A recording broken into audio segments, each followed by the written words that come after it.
I've taken some time out of my busy schedule, being fabulous and doing my hair, to prepare a speech for you. Well, a few remarks, really. Feminism is cancer. Thank you very much. What Milo meant to say is that feminism, while being a noble and valiant, courageous movement, there are certain schools of thought that are somewhat unwholesome. Right, Milo? No, I meant it was cancer.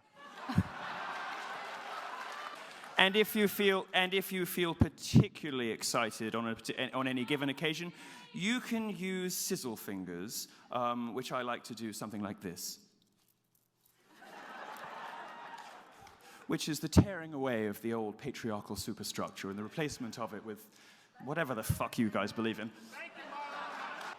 Please, let's refrain from making interruptions and allow our guest to speak. Oh, by the way, sorry, I did forget to mention one thing. For every unscheduled interruption, going back to the beginning of this show, I'm going to give $50 to the Donald Trump campaign.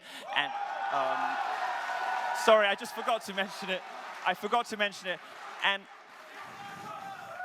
And $50 to the Yiannopoulos privilege grant. So thank you to the interrupters. The interrupters are helping to send white boys to college, so thanks so much. Political correctness describes a sort of organized system of lying, designed to save the feelings of delicate wallflowers at the expense of reason, fact, and truth. And political correctness at its most dangerous has even become deadly. Political correctness is what stopped people reporting the Fort Hood shooter, even though they knew he was into radical Islam. Political correctness is what stopped the police. It's what stopped the police arresting the rape. Okay, if you don't believe in anything else... Could we please allow our guest speaker to go on without any interruptions? Thank you.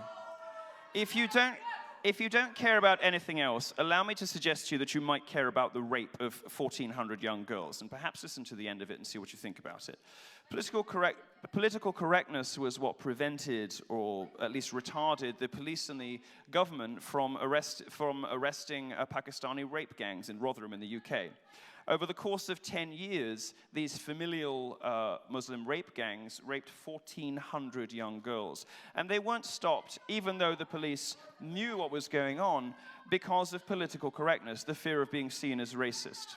So it's a sort of, for me at least, it steps outside, beyond the realms of etiquette, beyond the realms of politeness strategies, the way we deal with other people from other cultures, and it becomes a kind of organized, systematic lying, designed to save some feelings at the expense of reason, logic, truth, and very often the rights and safety of others. And not the kind of social justice safety, the horse shit safety, the kind of, when students say, Milo Yiannopoulos is a threat to my physical safety, grow the fuck up. What's threatening your physical safety? Are you worried I'm going to drop some pearls and you'll trip over them, you fucking idiots? No. But there is a kind of real sense in which political correctness in its most extreme forms has become dangerous to the rights, freedoms, and physical safety, and even the life of others. That's the difference between political correctness and etiquette. Thank you. Just moving on here. I gotta tell you. Sorry, I hope I wasn't revealing anything there. I don't know why Black Lives Matter even protests me. I've got more black in me than they do. No, I don't agree that bigoted speech is always a bad thing. I think it's important to hear from them. I think it's important to hear from them. You see, what the left wants to do is it wants to enable its extremists on its own side, the sexists and misandrists of the feminism, the black supremacists of Black Lives Matter. They want to enable the extremists on their own side and silence the extremists on the other. Well, I don't like the extremists on either side. Racists, I don't like them, and they don't like me. I'm a miscegenatory, gay Jew. They don't like me at all. But what I want to do is give a platform to all speech. I want more speech of all kinds. Why? I'll explain to you in one very simple example why that's the case. And a very successful example of this was the British National Party in the UK, which unlike UKIP, for instance, which is a perfectly respectable mainstream party, the British National Party was a racist party led by a very odious character called Nick Griffin. Now, for a long time, the British National Party was doing very well, out of anxiety about, understandable, I think, anxiety about immigration and the changing nature of local communities. Lots of people started voting BNP in Britain. Now, these people weren't racist and bigots. They were voting out of anxiety and frustration. So here's what happened. Here's what happened when the media embargo, if you like, was lifted on the leader of the BNP. Nick Griffin appeared on the BBC's Question Time for 1 hour. This was at a time in which the BNP was controlling some local councils. They had successfully stood for election and won overall control of some local councils in Britain. Quite an extraordinary and not a particularly proud moment in British history. But the day Nick Griffin appeared on Question Time, and the BBC was criticized mercilessly for giving this guy a platform. This is hate speech, this is bigotry, he's a racist, how dare you put this man on TV? The BNP... Oh, that was a clever one. What happened, of course, as anyone with any brains would be able to predict, was that the BNP evaporated. When British people saw what the guy who ran this party was really like, they stopped voting for that party. A couple of years later, the BNP is no longer a force in British politics. This is why it isn't just important to give platforms to ordinary speech, it's important to give platforms to all speech. Because sunlight is the best disinfectant, and the best way to deal... Absolutely.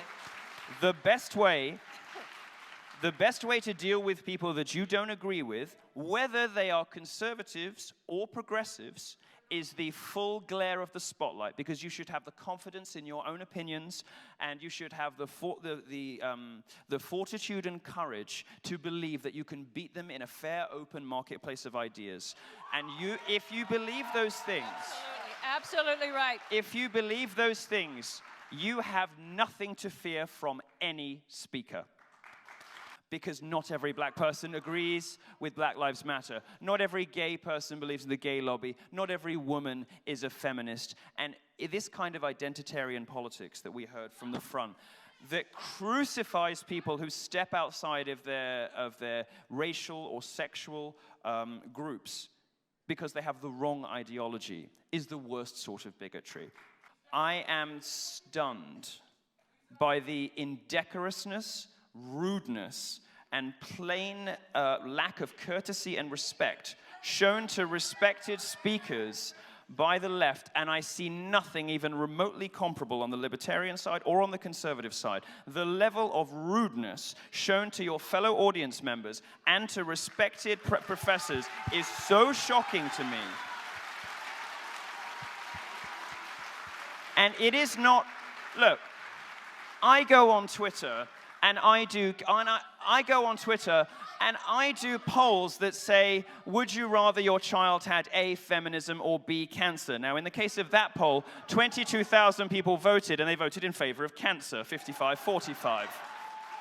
I had people writing to me saying, my mum just died of cancer, and I still voted cancer.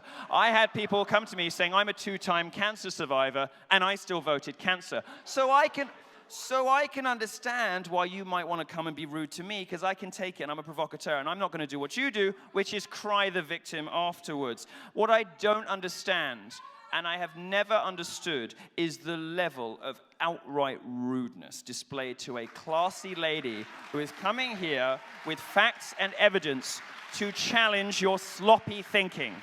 I've never understood it, and it speaks so poorly of you. And I just got a word of warning before I pass back. This is the year, just one word of warning for you guys.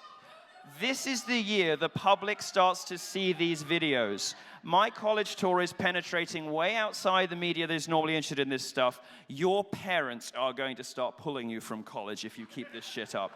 They will not donate to these schools. Look at what has happened at Missouri. And I'll tell you something. You privileged, spoiled brats who come from nice middle-class families. Daddy pays your phone bill. Daddy bought you a car. Daddy pays your college fees. Not my daddy, your daddy. Not him. He wouldn't pay your fucking fees. I wonder what's going to happen when your parents see some of this stuff. Because let me tell you, the feedback so far from my tour has been abject horror. And I'll give you one data point, and that is Missouri, which bought into the worst kind of race-baiting, hoaxing, and lying from the student body. What has happened at Missouri? I'll tell you, 2 things have happened at Missouri. They have lost tens of millions of dollars in alumni donations, and enrollment is down so much. Enrollment is down so much, they've had to close 2 dorms. Do you know what those dorms are called? Strength and excellence. These are the things you lose when you buy into social justice. It's funny, you know, I mean, liberals and the progressive left have run campuses almost unopposed for 30 years, and now liberals are telling us that spaces run by liberals are hotbeds of sexism, racism, homophobia, transphobia, and rape. Maybe it's time to switch things up in the faculty. Black communities keep voting in Democrat mayors and see their cities reduced to rubble. Maybe it's time for a Republican.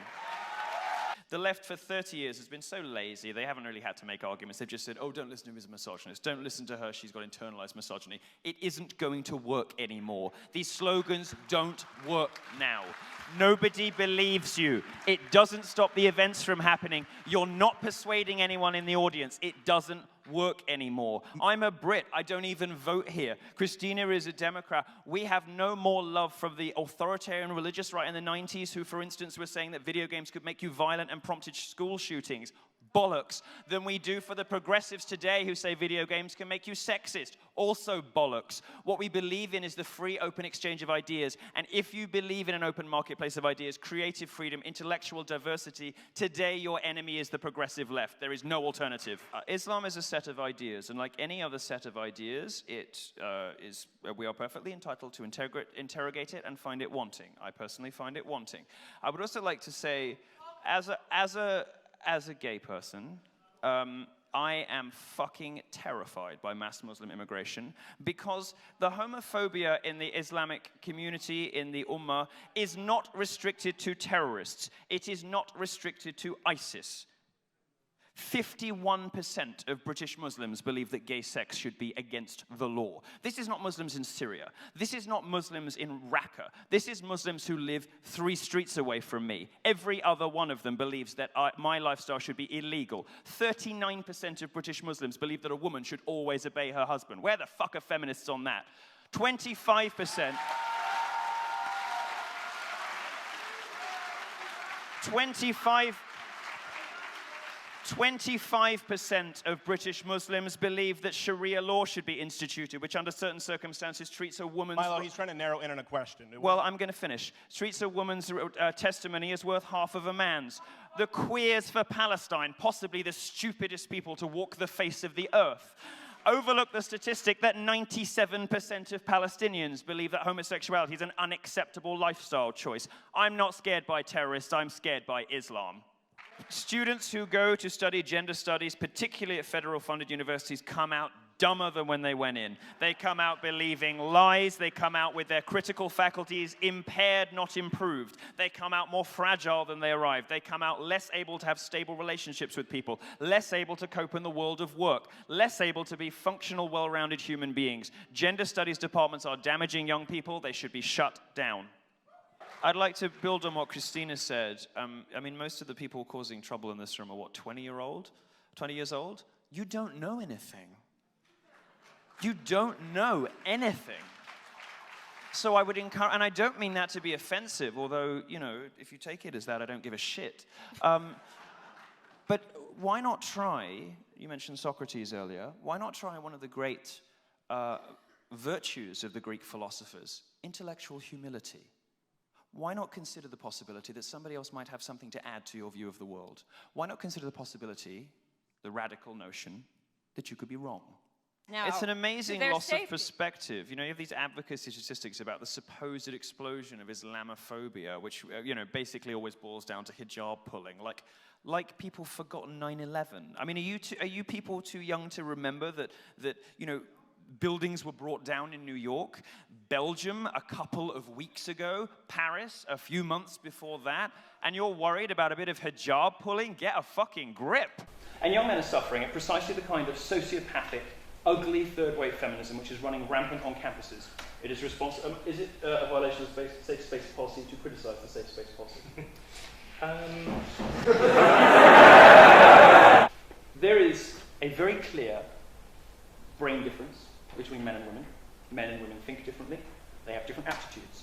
When a feminist tries to convince you, for example, that the reason there aren't more women in STEM subjects is there's some sort of mystical, patriarchal energy, sorry for mystical, what they're trying to do is tell you that gender is a performance and a construct, and that there can be no biological basis for the differences between men and women. That's insane. And my boyfriend is much better with children, fiance, is much better with children than I am. and I am much better at, I'm much more aggressive than he is. So surely all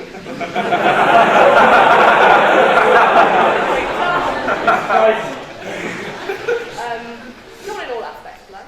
I don't know what she's trying to tell us. I'm completely lost. Do you see what I'm trying to say about all these characteristics that are gendered? Different people have different characteristics that are gendered differently. Oh, I see. No.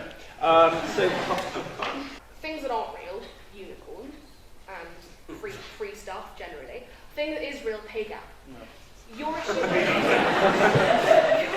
but averaging it out is the best way to understand how it generally affects people. No, it isn't, because it confuses wages and earnings. Okay, I sense we'd need to be economists to answer this line of thought, so let us proceed Before we actually come to a conclusion. Okay, well, that's not okay. Why bother Okay, discussing different. them, for God's sake? I mean, Okay. the two big issues are the pay gap and campus rape culture. We're seeking to establish whether or not we live in a society of equality. Okay, Those but are have the you- two big issues. If we can't get down to... I mean, we're in Okay, intelligent Mr. Yiannopoulos, with may I intelligent stop you there for a speakers. second? Okay. I do not object to trying to find an answer to the question of whether or not there is a wage gap. I just felt the manner in which it was approached was perhaps not going to give us useful answers because we were discussing laws of averages amongst other things. It's a pay Because gap. many of the Of course audience we're are talking not about familiar. Well, should we It's talk an about economic Can you longer suggest perhaps a different way of resolving this question? What about that would be longer more hours? useful? Why It's don't an we talk about economic working question. Of harder course, or it's got an economic answer. Yes, but can you suggest we find it here now?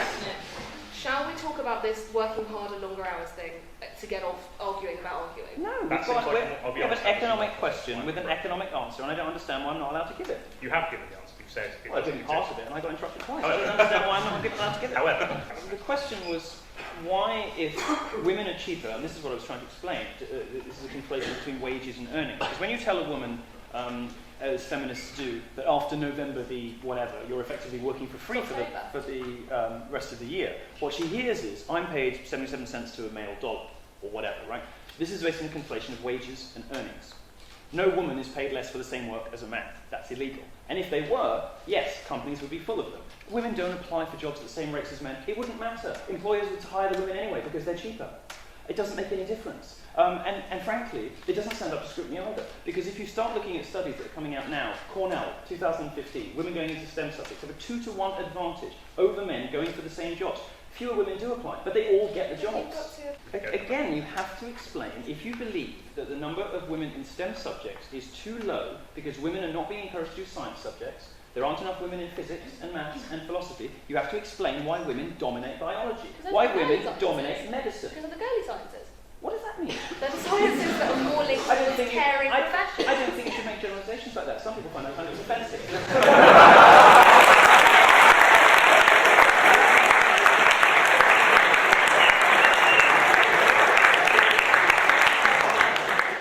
There's a caring aspect to those when you're working. They're the kind men of don't care. nurturing. That's not what I said. That's not fair. That's not a very nice thing to say about men, though. They are the sciences that lend themselves to more caring professions. Women are Therefore, more caring than men. if, by caring, what do you mean by caring? as in the more... It's sexism. It's just sexism. No, please let her finish. Women are more caring than men. I'm saying this. I'm not condoning it. I'm saying it's the way it is. Women are more caring than men, is your No, conclusion. that's not at all what I'm saying. Okay, You're please, twisting my words. please let her Women are define what caring is. perceived to be more suited to caring professions. So a woman will apply for biology because women are perceived to be more caring than men. I mean, you've made it, yeah. I mean, good to understanding it, but yeah. Okay, let's take another question. Men do all of the difficult, dangerous, and deadly jobs. Workplace fatalities are 97% male. Men do all the jobs women don't want to do. You never hear a woman complaining that there aren't enough female steeplejacks, or people who drive oil trucks, or people who engineer oil rigs in the North Sea, or people who get down and or people who haul feces around on farms. You never hear about that stuff because that represents a male underclass that feminism doesn't want to talk about. And it's the male underclass that keeps our society ticking. It is the people who built this building. It is the people who make sure the electricity reaches your home. It is the people who build up the roads under our feet. Women don't want to do those jobs, and they don't care about the men who do. Okay, do you accept that generally more female circumcision is done in a non-medically sterile environment? Yes or I have no clue. Okay. I don't think you do either. I think... Actually, you have evidence of this? You're convinced of this? I am convinced this from studies that I've read, but... Okay, What very well. studies? So there is evidence. What But studies? the studies will be applied up. Amnesty But International's genital mutilation... Says that female circumcision happens in less sanitary conditions than men. If you read the whole thing, that's the impression I took from it. The impression you took from it. Hold on a second, right. We're returning to an evidence-based debate. All this evidence will be uploaded up, is that correct? We don't want evidence-based debates, we can't have that. Okay. You keep attacking Rebecca's work quite personally, and you said that she likes to objectify men, but she doesn't like women being objectified. She actually wrote an article how she didn't like Brooklyn Beckham being called something like young, sexy, and legal, and how she thought that it was wrong that he was called that by another article. So that clearly shows that she doesn't like. Well, I never said she was consistent, but she did write an article in the wake of the Charlotte Proudman issue, and there was a lawyer who decided she didn't want to be a lawyer anymore, she wanted to be a Guardian columnist, so she made a name for herself by complaining that a man had said she looked nice. Well, I'm sorry, love.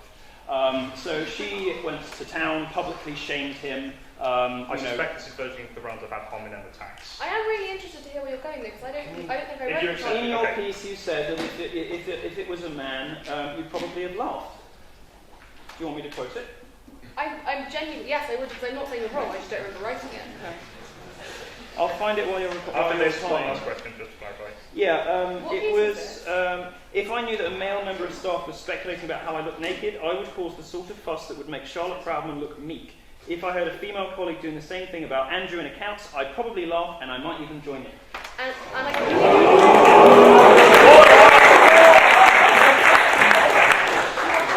you are completely right. And do you know what? I think the fact that I would say something like that, I think that is really problematic. I think that shows. I'm perfectly happy to accept that's a problematic way to think about men, and I should not have said that. Well, you know, the funny thing is, I wrote a column saying nobody wants to live in a world of uncircumcised penises, but I'll be clear, that's because I have to suffer and most men reading don't. Anytime you hear the word problematic, it means that science has gone out the window. This is a sort of man-woman thing, right? Men actually do cost-benefit analysis quite often. It can seem a bit cold, but, you know, men are like, is it worth it to me? Like, if I do this and I get this, great. Like, if I get married, I'll get plenty of sex, but, I don't know. Men do those kind of cost-benefit analyses. Women very often are a little bit more feelings-led. Some of you in the room won't like that observation. I think it holds broadly true. Men have done the cost-benefit on relationships these days and found women lacking. They have found women do not offer a good deal, if you want to put it like that. So they're checking out. I spend most of my life either in my living room writing or on campuses that everybody knows who spends time in universities in the UK and in the US, which everybody knows. We can't verify that everybody knows.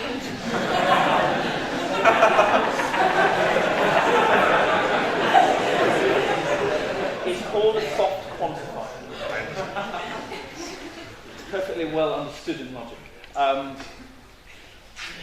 It is generally understood.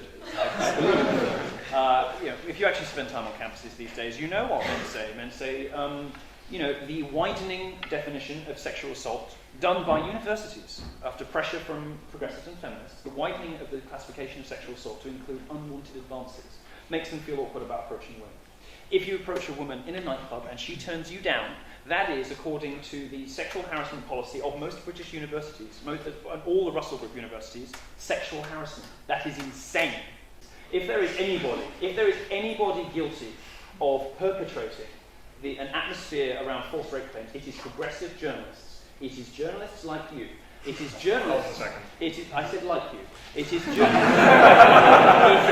I think that if you are frightened of making a false rape allegation, going to a consent class is quite a good way to have it explained to you in terms you can understand. How not to rape. Whether or not you agree with it, it's really good to have all the information about what About gets how you to in rape. trouble. Do you think boys Please need let to her be told how finish. to rape? Well, Please if let they her finish. didn't need to know how to be told not to rape, people wouldn't get raped. No, that's not true. The suggestion underpinning this is that men exist on this spectrum, that there is toxic masculinity, that if it's allowed to burst forth because it has been inadequately curtailed by the matriarchy, that it can turn into rape, that somehow there is a spectrum on which, touching turns into rape. It doesn't. Rapists don't look like everyone else. Rapists look like rapists. Almost all rapists fall into very specific categories. Almost all of them are repeat offenders. You will not encounter, there is no rape epidemic on campus. And to tell boys that they are all potential rapists by making consent classes mandatory. And by the way, in these consent classes, you won't just hear, make sure she's okay with it. You'll hear, You'll hear that there is a patriarchal conspiracy to hold women down. You will hear that straight white males need to be aware of their privilege. You will hear that all sorts of extraordinary broadenings of the definition of sexual harassment and sexual assault. That's just to not the true. point. That's not true. You'll get a chance to. I sit in these classes and I listen to them, and I've listened to them here and in the United States, and that is precisely what they say. And if you go to these classes, you will hear a variety of toxic feminist myths spat out at the boys in the class, and they are expected to sit there and listen and be told that everyone in the room is a potential rapist. Rape is not a spectrum. You cannot tell somebody not to rape. No rapist is going to not rape somebody because you said, don't rape. These things are primarily directed at men. The vast majority of these things are not about, some lesbian who got drunk and had a fumble, right? Okay. This is not what it's about. Some lesbian who got drunk and had a fumble. What's offensive? It's like, What? What's offensive about some lesbian who got drunk and had a fumble? for what starters, you don't know her sexuality. Yes, I do know her sexuality. It was with a girl. She said so herself. That That doesn't make her a lesbian.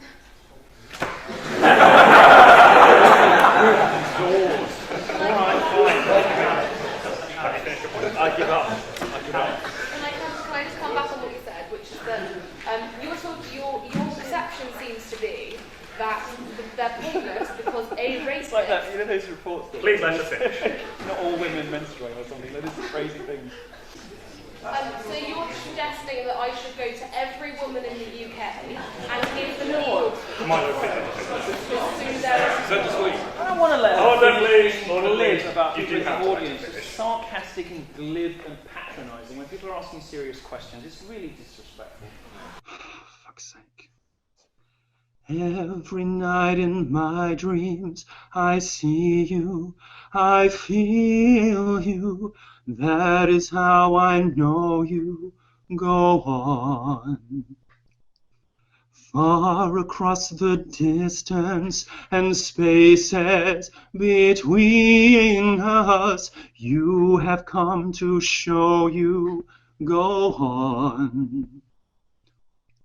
Near, far, wherever you are, I believe that the heart does go on.